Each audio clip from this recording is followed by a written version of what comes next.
आप राजनीति के ऊपर सब कुछ कह देते हो। हम सब बैठे हैं यहाँ, मुसलमान भी हैं, हिंदू भी हैं, सब एक है, हिंदुस्तानी हैं हम। आपको ये बात से छुटकारा मिलना चाहिए और सबक ले लेना चाहिए कि आप पिछली सरकार पर छींटे मार रहे थे, उसके ऊपर बहुत कुछ आप सत्ता में आए। 1 साल की राजनीति आपने किस बेस पे चलाई है, कैसे चलाई है? ऐसे चला है राजनीति? ऐसे नहीं चलती, नहीं धर्मों पर नहीं चलती, जातियों पर नहीं चलती। सीखो, तुम्हें देख कर रोना आता। ये उपदेश भाईचारे की बात एक कश्मीर घाटी में जाकर करते अच्छा होता। मुझे लगता है कि हर हिंदू भाईचारे के उद्देश्य को अच्छी तरह समझता है और मुझे लगता है कि इनके उपदेश की आवश्यकता है, यानी कश्मीर में जाकर के उनके उपदेश करना चाहिए। इस प्रकार की तहरीर इनको कश्मीर में जाकर करनी चाहिए। हाँ, ये सारे जुल्म झाल से दूर हूँ मैं, इसलिए तो मशहूर हूँ मैं। खाना सही समय पे नहीं खा पाता, मजबूर हूँ मैं। इतिहास गवाह है, कांग्रेस ने अभी जो बात यहाँ पर जान दे देंगे इसके लिए। मगर ये देश रहना चाहिए। आदित्यनाथ जी, मेरा नाम इस्लामुद्दीन है।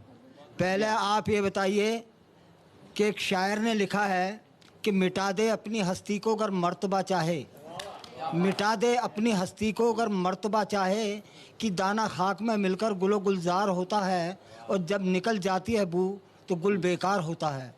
आप फ़कीरी लाइन हैं, तो आप दुनिया में क्यों पड़े हुए हैं? आप पहाड़ों में जाके तपस्या क्यों नहीं कर रहे? फ़कीर को चाहिए क्या? कौमी पक्ष चाहिए। फ़कीर को चाहिए कि बुलंदी पर पहुंचना और अपने खुदा से मिलना, उससे ताल्लुकात जोड़ना है। तुम जो ये द्वेष फैला रहे हो, ये जो राजनीति गंदी कर रहे हो, इस देश का बेड़ा गर्क करने पर तुलोगे नहीं। अभी मेरे 2-3 सवाल होंगे, एक जवाब ले लीजिए, जवाब ले लीजिए। मुझे लगता है इनको भारत के सन्यास का मतलब ही नहीं पता है अभी तक। बुद्ध ज्ञान प्राप्त होने के बाद अपने जीवन के 46 वर्ष लोक कल्याण के लिए समर्पित करते हैं। इस देश के अंदर ऋषि परंपरा राष्ट्रीयता के लिए समर्पित रही है और हम भी भारत की इसी राष्ट्रीयता को समर्पित होकर के राजनीति को एक मंच बना करके कार्य कर रहे हैं, जहां पर भारतीय राष्ट्रीयता का गला दबाने का कार्य हो रहा है। उन गला दबाने वालों को दरकिनार करने के लिए उस मंच के रूप में हम लोगों ने इस राजनीति को स्वीकार किया है।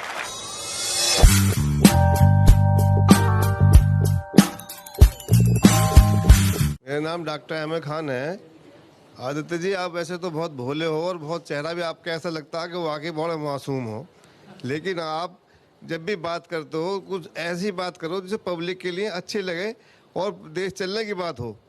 आप करते हो कश्मीर की बात करते हो, आप करते हो पाकिस्तान से मुसलमानों की बात करते हो कि बाहर भेजो। आपका अगर ये एजेंडा में है कि मुसलमान इस देश से चले जाए तो बताओ कहाँ जाए, भेजो उन्हें, कहाँ भेजना है।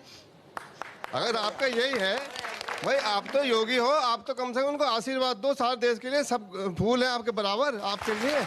मैंने ये तो नहीं कहा कि मुसलमानों को पाकिस्तान भेज दीजिए। मैंने ये कहा भारत के प्रत्येक नागरिक को सुरक्षा प्रदान करना सरकार की जिम्मेदारी है और भारत की मोदी सरकार इस कार्य का निर्वहन कर रही है।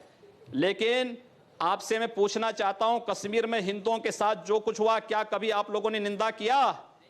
क्या अपने जुमे की नमाज में इन बातों को आप लोगों ने कभी खंडन किया कि कश्मीर के हिंदुओं पर जो अत्याचार हुआ है उसकी हम निंदा करते हैं? मेरी आपत्ति है, आपने भी कहा, मेरी आपत्ति है। अभी आपने कहा आप लोगों ने इससे क्या तात्पर्य है?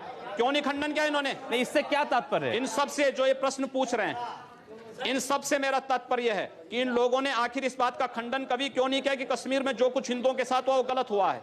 खंडन करें ये लोग भी उसका। ऐसे लोगों को कंडम किया जाना चाहिए जो देश के अंदर जाति और मजहब के आधार पर भावनाएं भड़का करके समाज को बांट रहे हैं और देश को कमजोर कर रहे हैं।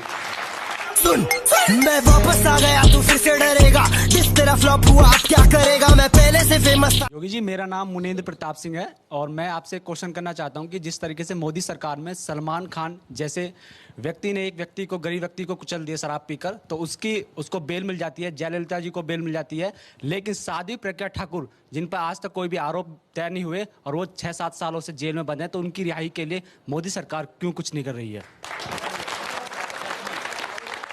आपका प्रश्न जायज है, लेकिन इस पर मोदी सरकार का बस नहीं है, क्योंकि भारत की न्यायपालिका स्वतंत्र है, सरकार का उस पर कोई नियंत्रण नहीं है, इसलिए न्यायिक उस पर सरकार का कोई हस्तक्षेप नहीं होता है। चलिए।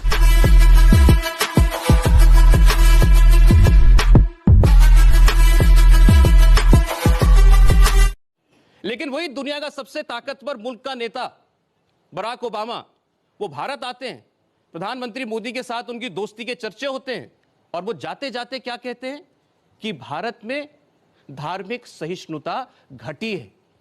भारत में अगर आज महात्मा गांधी जिंदा होते तो उन्हें बहुत दुख पहुंचता। क्यों ऐसे हम माहौल पैदा कर रहे हैं कि हमारे प्रधानमंत्री को भी शर्मिंदा होना पड़े? सबसे पहले मैं ओबामा से पूछना चाहता हूं कि वहां 2 मंदिरों पर हमले हुए, ओबामा ने माफी मांगी? दूसरा प्रश्न ये कि सबसे अधिक नस्ली भेदभाव तो अमेरिका के अंदर होते हैं और उस नस्ली भेदभाव की उपज ही है ओबामा। दूसरा ये कि भारत के अंदर हिंदू अगर नस्ली भेदभाव में विश्वास करता या मजहबी या मजहब के आधार पर या धर्म के आधार पर बांटने में विश्वास करता तो 1947 में ही आर पार हो गया होता। हिंदू से बड़ा सहिष्णु कोई नहीं, और हिंदुस्तान में अगर सेकुलरिज्म जिंदा है तो इसलिए क्योंकि हिंदू बाहुल्य भारत है, बहुसंख्यक यहाँ का हिंदू है, इसलिए है। हमें इसको भी स्वीकार करना चाहिए। इस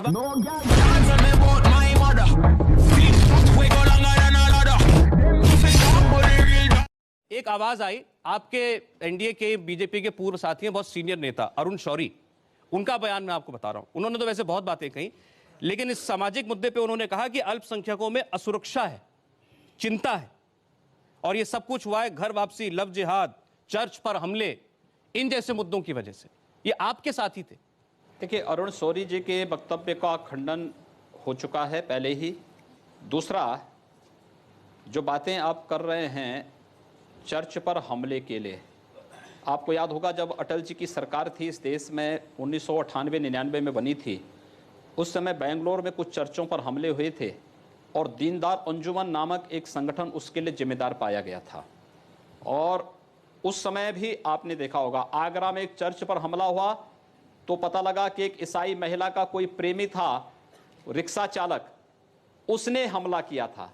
अब उसके लिए आप हिंदू समाज को और सरकार को दोषी ठहराएं तो मुझे लगता है कि स्वयं आप विकास के एजेंडे से स्वयं हट रहे हैं और आम जनता का ध्यान विकास के एजेंडे से भटका रहे हैं।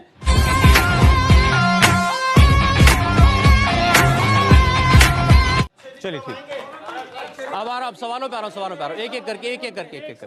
मेरा नाम राजेश चौधरी है। नमस्कार जी।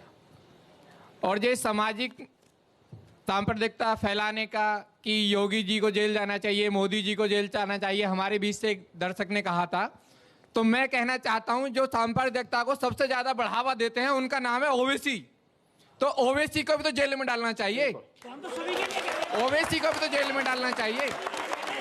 आपको जो है इन्होंने जो बात कही है, मुझे लगता है कि इस प्रकार के जिहादी उन्मादियों का नाम ही लेना अपने आप में पाप है, इसलिए इन पापों का नाम मत लीजिए, जाने दीजिए, उसको छोड़ दीजिए।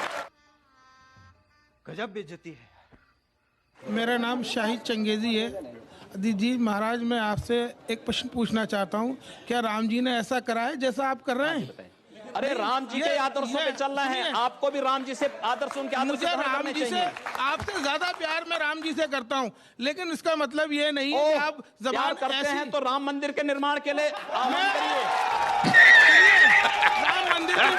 मंदिर की अगर आप बात कर रहे हैं तो राम मंदिर के लिए राजा मान सिंह उन्होंने अकबर के किले में तो बनवा लिया मंदिर, ये क्यों नहीं बनवा लिया? उनकी जो रानी थी अकबर का किला, रानी जोताबाई, तो भारत की धरती में मेरी सुनिए, रानी जोताबाई उस टाइम पे अकबर की महारानी हुआ करती थी, उन्हें ध्यान नहीं आया राम जन्मभूमि का। आपको ध्यान आ रहा है, उनको ध्यान नहीं आया कि राम मंदिर मुझे भी याद आ रहा है जी। आपको ये भी याद रखना चाहिए कि इस देश में चंद्रगुप्त को भी किसी सेल्यूकस ने अपनी कन्या दी थी और राणा कुंभा को भी किसी मुस्लिम फकीर ने अपनी कन्या दी थी। बिल्कुल दी होगी, याद रखना।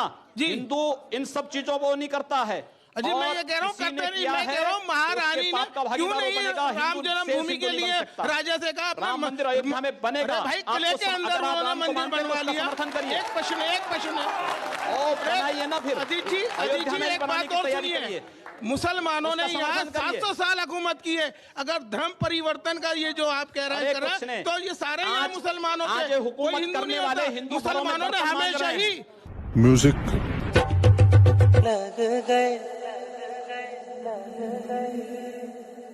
लग गए